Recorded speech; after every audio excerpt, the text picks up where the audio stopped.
अब जो आपकी पहली एक्सरसाइज है उसमें जो पहला क्वेश्चन है, इनका एचसीएफ निकाला, इन दो नंबर्स का, इन दो नंबर्स का एचसीएफ निकाला, इन दो नंबर्स का। कोई बड़ी बात नहीं है, सीधा हम लोग को डिवाइड करना है। मैं इसमें आपको एक मेथड दिखाता हूँ, बाकी सब में सेम फॉलो करना है। हम लोग को देखना है पहले सबसे बड़ा नंबर कौन है इनमें, बड़ा कौन है दो में से, 1 2 2 5 इज ग्रेटर देन, ताकि पता चले किसको किससे डिवाइड करना है। अप्लाइंग ईडीएल यानी यूक्लिड्स डिवीजन लेमा तो इन्हीं दो नंबर्स को 225 एंड 135 को, तो कैसे करेंगे, तो 225 को हम डिवाइड करेंगे 135 से, तो 1 आर 135, आपका रिमाइंडर 0 और यहाँ से 90 आएगा। ठीक है, तो आप स्टेटमेंट लिखोगे A equal B Q plus R जैसे लिखते हैं, तो 225 is equal to 135 into 1 plus 90, यानी आपका रिमाइंडर अभी 0 नहीं आया। नेक्स्ट स्टेप में आपको इसको और इसको करना है, यानी 135 को आपको करना है 90 से, तो 90 क्या आर 135 होता है, तो 1 आर ही, क्योंकि वो 2 आर ज़्यादा बड़ा हो जाएगा, ये आपका 45 आया। ठीक है, तो यहाँ पे आपको लेकिन लिखना है सिंस आर आपका भी 0 के बराबर नहीं आया, R is not equal to 0, तो अगेन अप्लाइंग किस किस पे, आप अप्लाइंग EDL टू 90 135 एंड 90, तो जब करते हैं तो कुछ इस तरह का रिजल्ट आता है। अब भी आपका रिमाइंडर 0 नहीं आ रहा है, 45 आ रहा है। अगेन कुछ भी आप लिखो, मैथ में स्टेटमेंट्स उतना इंपॉर्टेंट नहीं है जितना आपकी मैथमेटिकल कैलकुलेशंस है। R is not equal to 0, तो 90 को हम अब 45 से करेंगे, तो इस बार ही डिवाइड होगा क्योंकि 45 उसका हाफ है, 45 टू आर 90, इस तरह आपका रिमाइंडर 0 आया। तो यहाँ पे अगेन फिर अप्लाइंग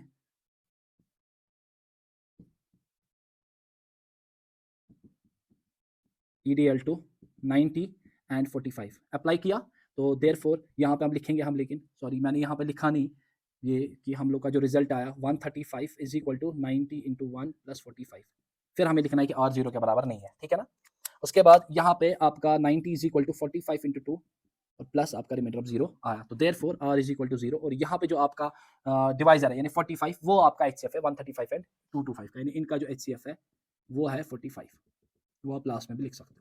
वैसे यहाँ पे भी आपको क्या करना है, डिवाइड ही करना है, यानी 38220 196 से, लेकिन सारा डिवाइड करना है क्योंकि कुछ बच्चे फिर आधा ही कर लेते हैं और नेक्स्ट स्टेप पे चले जाते हैं, तो इसमें पहले देखना है 196 2 से तो बड़ा हो जाएगा, तो 196 ये आएगा, माइनस करते हैं 6 कैरी रहा 17 में से 9 तो 8 तो 2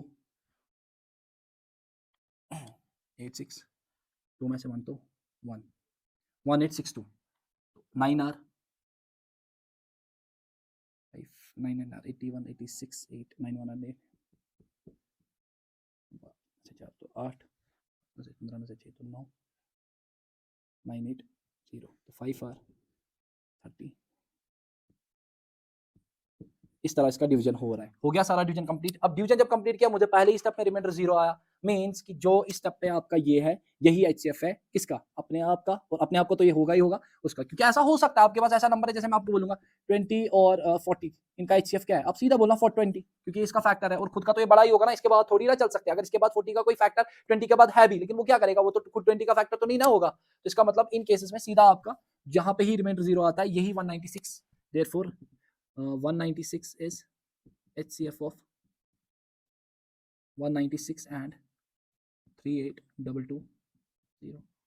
इसी तरह यहाँ पे भी आपको डिवाइड करना है, होपफुली आपको आएगा, ये उतना बड़ा कोई मसला नहीं है। उसके बाद फिर से शो दैट वाला क्वेश्चन है, एरेज करके दिखाता हूँ। इसके बाद जो नेक्स्ट क्वेश्चन आपका है वो है show that any positive odd integer is either of the form, फिर से ऑड इंटीजर है जो हम इससे पहले भी कर चुके हैं, तब हमने देखा एग्जाम्पल्स में पॉजिटिव ऑड इंटीजर, इससे पहले हमने एग्जाम्पल्स में देखा था ये 4 + 1 और इन दो नंबर्स के बराबर, लेकिन इस क्वेश्चन में हमें अब देखना है जो एग्जांपल नहीं है, अब एनसीईआरटी की एक्सरसाइज 1.1 में क्वेश्चन नंबर 2 या वो 6 + 1 के बराबर होता है, ऑब्वियसली ये भी रिमाइंडर की पॉसिबिलिटी है 6 के डिवीजन में, ये भी पॉसिबिलिटी है, और एक और पॉसिबिलिटी है वो 5 है। 0 2 और 4 को स्किप किया गया है क्योंकि वो आपके इवन देंगे, क्योंकि देखो इसमें भी उतना कुछ करना नहीं है, बहुत ईजी है, जो आप स्टेटमेंट्स देखोगे आपको खुद ही समझ आएगा कि हमारी जो इक्वेशंस बन रही है वो बन रही है कुछ ऐसे, 6 + 0 जो कि हमेशा इवन होगा, ए इज इक्वल टू जो दूसरी बनेगी वो है 6 + 1 जो कि हमेशा ऑड होगा, a इज इक्वल टू 6 + 2 जो हमेशा इवन होगा, a इज इक्वल टू 6 + 3 हमेशा ऑड होगा, a इज इक्वल टू 6 + 4 हमेशा इवन होगा, a इज इक्वल टू 6 + 5 हमेशा ऑड होगा, 3 और 3 इवन।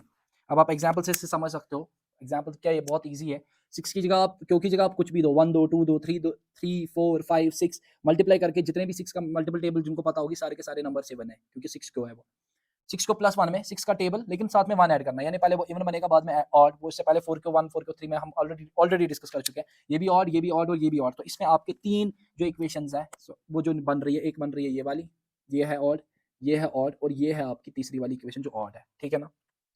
कुछ तूफान क्वेश्चन नहीं है, बहुत ईजी है, बेसिक है। नेक्स्ट जो आपका है वो वही है जो आर्मी कंटिजेंट वाला क्वेश्चन है आपका। ऑलरेडी पहले भी वो का जो बर्फीज और बादाम बर्फीज के वे में समझाया गया था, लेकिन यहाँ पे हमारे पास एक तो आर्मी कंटिजेंट है और एक आर्मी बैंड है।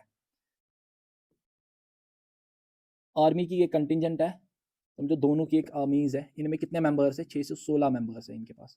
और जो बैंड है दूसरा वाला, एक और है हमारे पास आर्मी बैंड, उसमें आपके कितने मेंबर्स है, 32।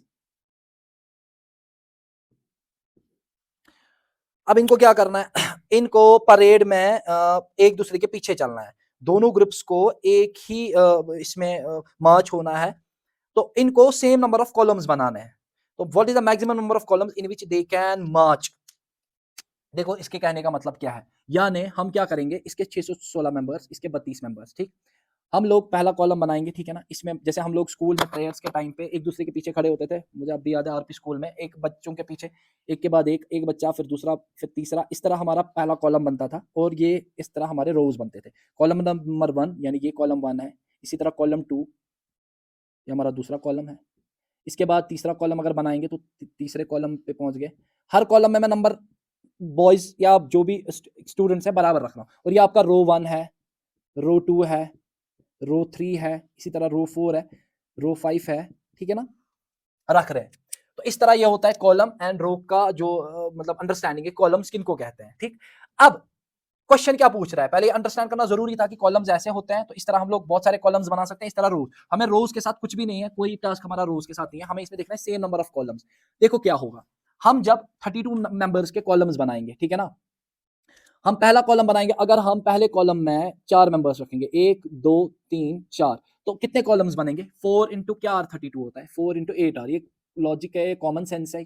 तो इसमें कितने कॉलम्स बनेंगे, सीधी सी बात है 8, 1 2 3 4, ऐसे इसके और 8 कॉलम्स बनेंगे। इसके भी कॉलम्स बन सकते हैं, ठीक है, क्योंकि इसको भी हम लोग 2 करके, क्योंकि 2 भी इसका डिवाइजर है, क्योंकि इवन है। तो मैंने इससे पहले भी बर्फीज के टाइम पे समझाया था, हम खाली वो नंबर्स लेते हैं जो दोनों के फैक्टर्स होते हैं। तो इसके भी ऐसे कई सारे कॉलम्स बन सकते हैं। अगर 2 करके तुम बनाना चाहते हो तो इसके बनेंगे 308 कॉलम्स बनेंगे, क्योंकि 2 इंटू 3 इंटू 108 आर ही आपका 616 होता है, ठीक है। तो वो बहुत बड़ा हो गया, मतलब बहुत ज्यादा कॉलम्स होंगे, उतने हमें नहीं चाहिए, ठीक है। लेकिन हमें अब क्या चाहिए, हमें इसमें भी सेम चाहिए, इसमें भी सेम चाहिए, यानी वही कॉलम्स इसमें भी आने चाहिए, वही इसमें भी आने चाहिए। इसका मतलब वो नंबर इसका भी फैक्टर होना चाहिए, इसका भी फैक्टर होना चाहिए। लेकिन इसमें जो चीज एक ऐड कर दी गई है वही आपको एचसीएफ बोलेगा, वो है मैक्सिमम। आप देखो यहाँ पे क्वेश्चन में लिखा हुआ है, in what is the maximum number of columns in which they can march. वरना अगर देखा जाए 2, इसके भी 2 के कॉलम्स बन सकते हैं, लेकिन इसमें कितने बनेंगे, इसमें 16 कॉलम्स बनेंगे, क्योंकि 2 इंटू 16 आर। इसमें कितने बनेंगे, 308 कॉलम्स, 1 2 3 4 5, से खाली 2 नंबर्स रख रहे हैं हम कॉलम में, तो बहुत ज्यादा नंबर बनेगा। लेकिन अब 2 नहीं लेना है, वरना ये 2 में भी मार्च कर सकते हैं, लेकिन हमें क्या लेना है, मैक्सिमम। अब मैक्सिमम कैसे पता चलेगा, हम दोनों के देखेंगे फैक्टर्स क्या है, और जो सबसे बड़ा फैक्टर होगा तो उस नंबर में ये मार्च कर सकते हैं। और जब वो निकाला जाता है वो फाइनली आपका 8 कॉलम्स आता है प्रोबेबली, मुझे एग्जैक्टली याद नहीं, या अगर निकालना चाहते हो हम सीधा इसका एचसीएफ निकालेंगे, 32 32 1 32, 5 में से 3 तो 296, तो 32 के टेबल में 10 आर 300 328 आर।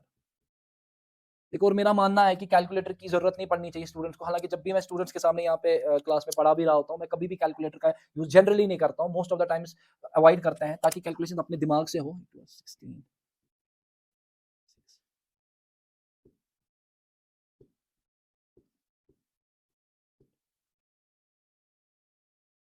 तो 19 आर 16 में से 8 तो 8 में से तो 8 ही आ गया। अब 8 से हमें डिवाइड करना है 32 को, ऑब्वियसली हाँ वही 8 ही है, 8 4 आर 32, तो ये है एचसीएफ किसका, इसका और इसका। तो इसका मतलब इसका आंसर 8 है। अब आपको समझ आना चाहिए कि इसमें एचसीएफ ही क्यों निकालना है, ठीक है। होपफुली आपको समझ आया होगा कि इसमें एचसीएफ क्यों निकालना है। देन हमारा लास्ट वाला है, एंड सॉरी लास्ट के 2 क्वेश्चंस हैं, तो थोड़े बहुत मैं अंडरस्टैंड पूरे करके दिखाऊंगा, चौथा और 5वां क्वेश्चन और अलग से।